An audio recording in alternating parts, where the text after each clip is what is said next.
Now, there's been a lot of speculation that Australia could be forced out of the Paris Agreement if a future coalition government scraps Labor's target to reduce emissions by 43% by 2030.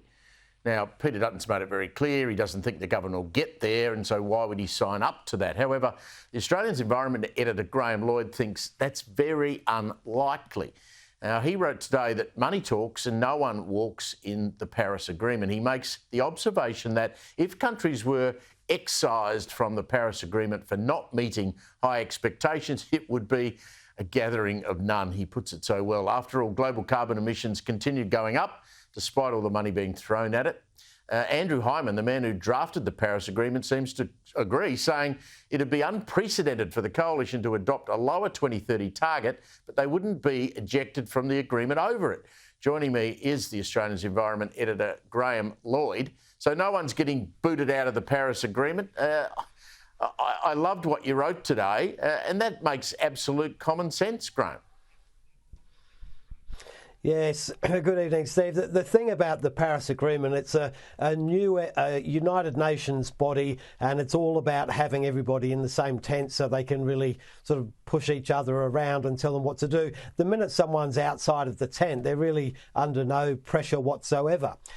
So the thing that people need to understand about the Paris Agreement is that it's a voluntary agreement, if you like.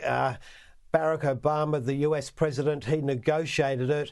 He couldn't negotiate anything that would put any legal responsibilities on the United States because Congress simply wouldn't accept it. So what we ended up with is an agreement where people are encouraged to play along with no penalties. There is an expectation that countries will every 5 years revise their plans on what they're going to do. But there's no legal requirement that they continue to increase those. So if Peter Dutton were to not increase Australia's ambition, there would be a lot of fury and harsh words. But it's most unlikely we would be thrown out, in fact, impossible. And there's no legal sanction that could be placed upon us. When you get into the detail of this, and we don't want to get too complicated, but the 2030 ambition, is Dutton right that there's no way that Australia's going to get to that point?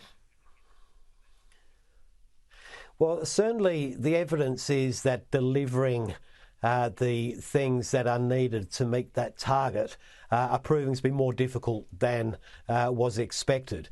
And of course, the power sector is only one part of this. There has to be reforms in industry, in land management and other things to try and make it work.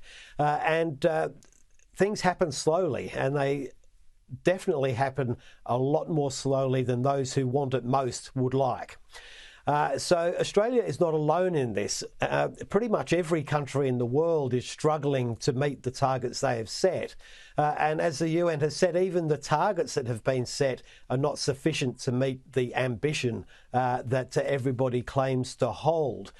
So it's a real world mess.